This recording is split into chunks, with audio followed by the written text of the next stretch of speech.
Adi rando, adi analyse, adi clash, adi rando na biso, clash na biso, toujours profiter na biso na moto.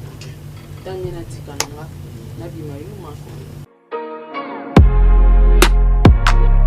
Ebele ba finga ngana non na pesa chance à répondre été. Ba ebele. Et puis non on a pesa mutu pe chance à organiser té. Est-ce que bateau pe ba na makambo. Ata tangi kombo nanga. Na répondre tout monde na minute au classe on na ocha bateau na to ya classe moko. OK. Na mona bango baza bateau yo. Bazo sous-estimer maele na bango. OK. Consciemment ba yebi ke ba ne loko sala té à part ba kombo a bateau. Baza bateau, baza ba esclave, ou bazo vivre na kombo nanga. Donc je ne peux rien pour na bango. Nazoki sa batute, nazoki sa ka mutu moko, o ezabongo fali poupa. So to bito tia au pluriel la famille poupa.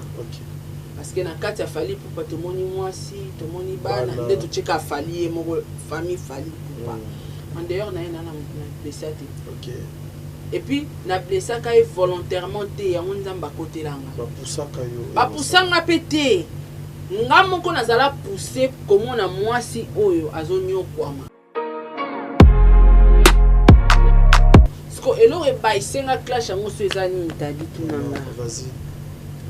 Non tala que business dans la ngo de ala rebelle na bimisa l'énergie. Mais awa na yana bimisi be énergie na air ezole kanga mbongo pesa ngo ya malunga te ce qu'on a baé na komi plus focalisé na côté maele na ngana mbongo na business awa so ina yo pesa ba énergie ya vie nanga c'est que ça énergie positive donc nazo ramener batu nzela. OK.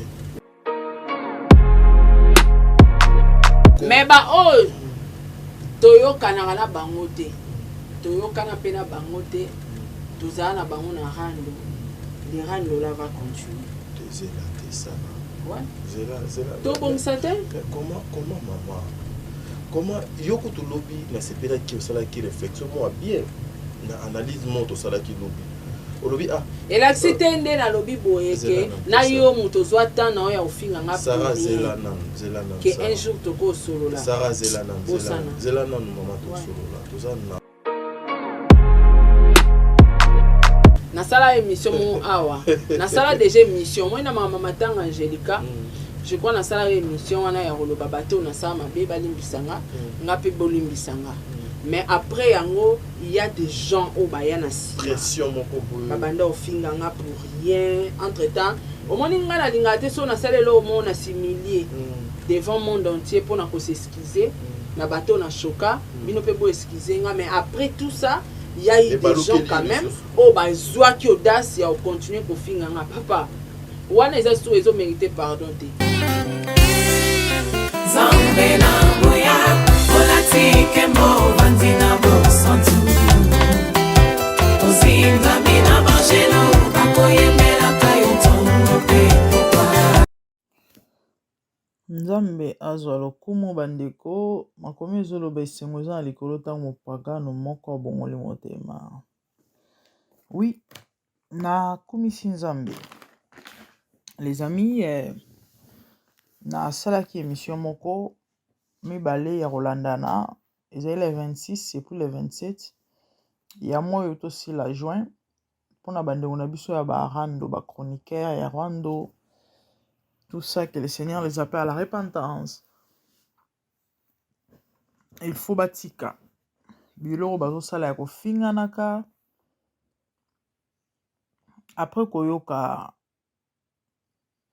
tubela ya ndeko na biso Magali Lomama ndenge akendaki koluka kosala manuela kitoko mabe toyebi toyokaki kanda bapibliaki mwana na ye kanda balobaki mabe na nkombo na ye kaka nde bafinganaka azalaki détermina luka asala manuela mabe aboma ye to abokile maladi parce que motema esukaki ye mafuta emataki ye tellement eza bavoice etamboli etoyoki yango esali nzoto malili ekamwisi même na batu esali pasi comment en arriver jusque là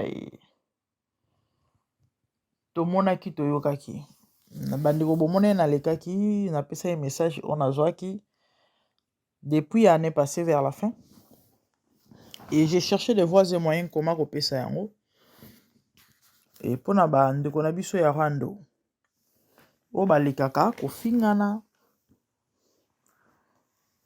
koloba mabe toyebi bango bien toyebi délire na bango basalaka.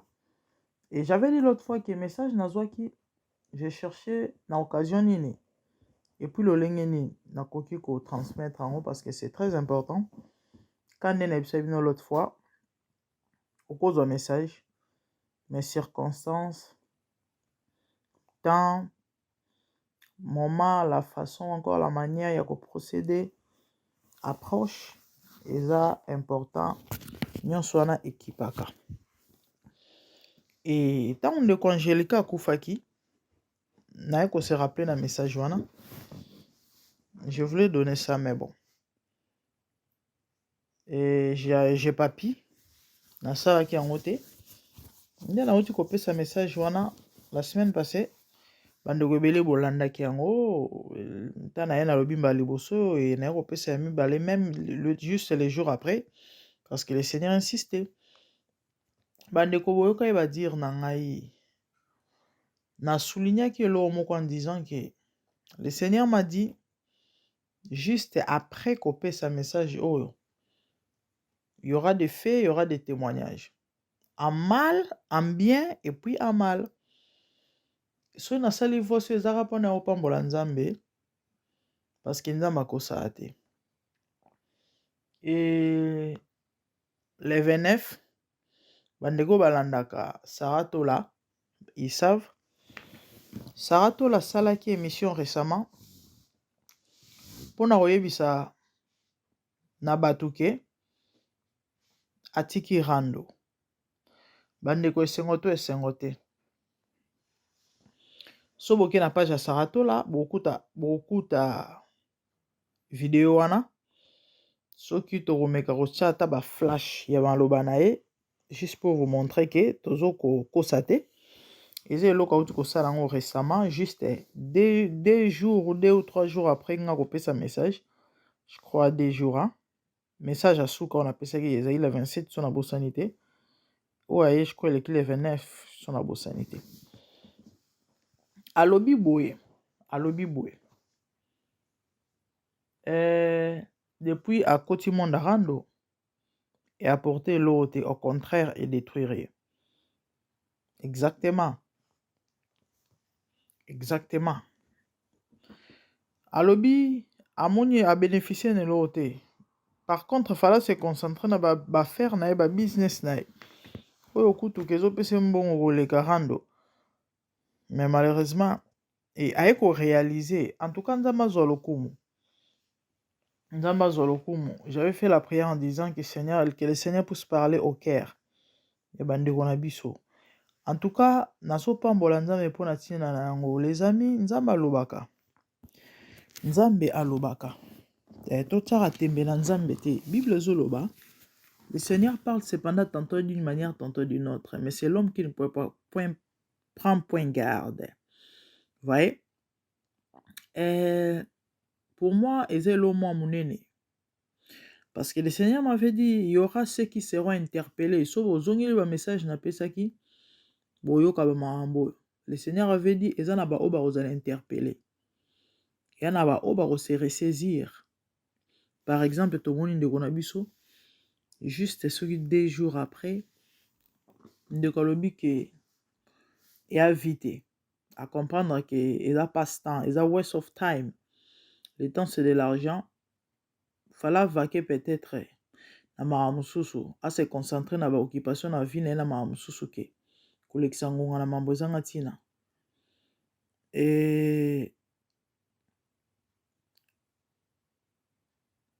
ezana bato bazala quand on a un message, on se ressaisir, on va interpeller, et tout le monde a un et na mentionnaki yango bien na précisaki na pesaki bien maloba na nga juste après nga kopesa message, il y aura des effets en bien et puis en mal. Ba effet déjà yango wana nzambe aza malamu, et nayebi ete après Sarah bandeko mosusu mpe bakoya après oyo bakolanda lokolo na ye, mais bao bakoyoka te quand nde tolobaki en bien et puis en mal. Bao bakoyoka te, je vous avais dit ba incrédule bazangaka te, bateti bazangaka te, bakozala. Et personnellement prière na ngai eza nzambe asunga bango bakoka ko se ressaisir bango nyonso. Mais malheureusement to pe dommage mpona bao bakoyoka te, en tout cas bakokutana na nzambe, bakokutana na bakozwa mbano, parce que nzambe amoninga na biso te, nzambe basalanaka na ye te. Yango nasengai na bino bandeko bopartage bamessage wana, surtout bato mosusu oyo peut-être boza na accès ou encore vous parlez avec ces gens-là. C'est possible que vous puissiez leur envoyer ça et osunga makasi. Vous ne savez pas, vous allez sauver des âmes. To pour bikisana ni mama papo ebité. Yala mutu mosusu peut-être azaki déterminer ça mabe moko metanga yoki eloko wana interpellé na place akende kosala te alobi te non te na tika. Parce que quand nde na biso bino baconcerné bakoyoka yango et puis bakozonga bato bakomprendre bakolo nango. Omoni mutu oyo message wana etali nango eta omona neka yango, vous voyez. Mais oyo mpenza aza concerné bandeko, croyez-moi, a comprendre pas ozonga moto. Nazosenga na bandeko vraiment beau partager message wana. Beau partager message wana oyo bakomi le Seigneur insiste. Oui, partagez ça. Bandeko na biso bayoka ngo ozala malamu mingi oza esengo. Koyoka lelo sarato la tiki rando sali esengo. Excusez-moi. Et ça livre ma bien. Mais quand nde tolobaki ke ba ope ba komona ke ba onde baza nit ba msu tozoka ba pesi ba kombo ba Poutine ya rando, ba je sais pas ba bilombe, tout ce que vous voulez. Ba okuta na pe na nzambe. Kana ki elombe na bango wana nzambe wala tsawon ke yaza elombe aba elombe. Ke mutu abanda rando na mokilo ezalaka ye. Et Bible zoloba to ça la sourde oreille te na mongongo na nzambe. Donc lorsque Dieu parle, nous devons écouter et obéir. Et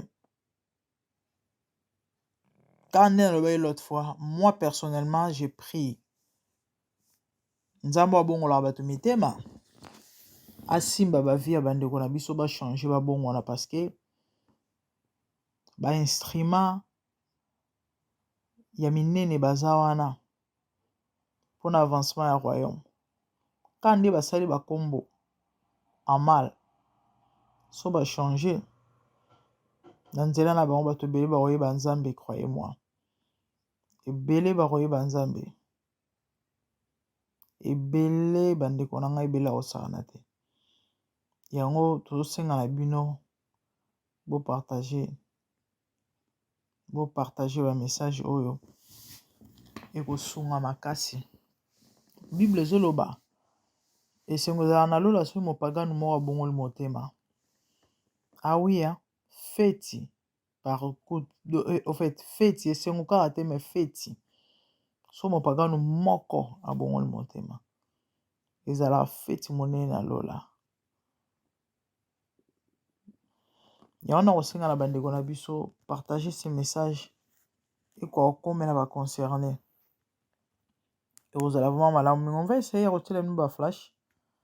Il y a maloba ya ndeko na biso saratola ndenge alobaki avouaki que monde arando et apporter l'autre, au contraire et détruire et à perdre temps oyo akokai peut-être se concentrer dans autre chose, à perdre mambobele Il y a à peine perdu, réputation, et bah, tout ce que vous voulez. Et c'est vraiment Nzambe asunga biso bandeko, Nzambe asunga biso, on est là, tozo continuer kosala Nzambe, tozo continuer kosala bandeko, kosunga bandeko, pardon. Et si le Seigneur nous demande ou encore nous dit yakoya koloba toyaka tope tokoya, mais son Nzambe alobi l'autre, moi personnellement quand on a eu l'autre fois, moi je crois que c'est ma première fois n'a pas ce message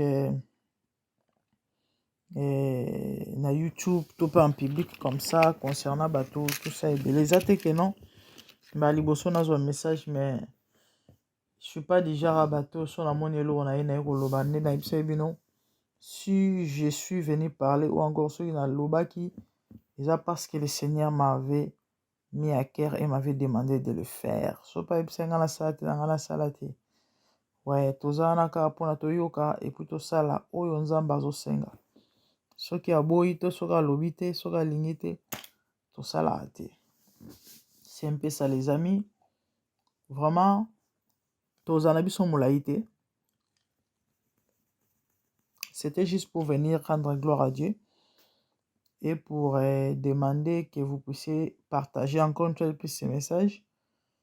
Et oui, rendre gloire à Dieu vraiment pour sa parole oyo azo kokisa.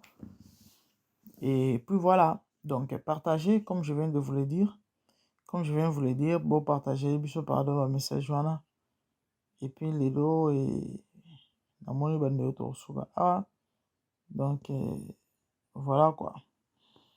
Nzambe ya mona bino. Nzambe apambola bino, Nzambe azana bino. Nzambe asunga bino. Et bon partager ba émission na biso. Pour s'abonner, pour ça la large diffusion. Et puis bon s'abonner quand des autres koloba, bon partager, bon aimer, hein, ou encore liker.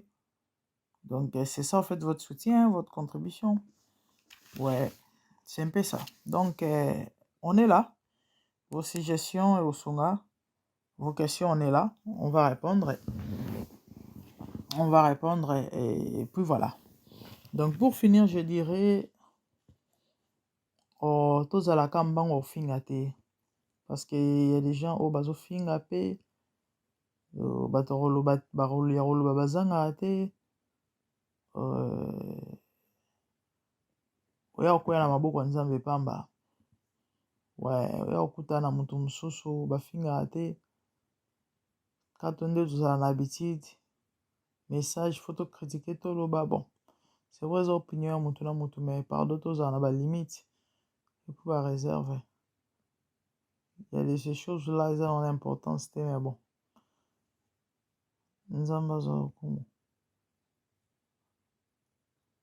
Quant à moi, je vous revois, les amis, prochainement. Ouais, par rapport à aujourd'hui, ou encore par rapport à ça, la monte au souka. Ah, comme je vous avais dit, et dans la homolaïté, c'était juste pour venir rendre gloire à Dieu. Et il y a aussi dans le vraiment, s'il vous plaît, partagez comme il va concerner aux alamans, aux essais. Merci. À la prochaine. À plus. Zambe na buya, olatike mo.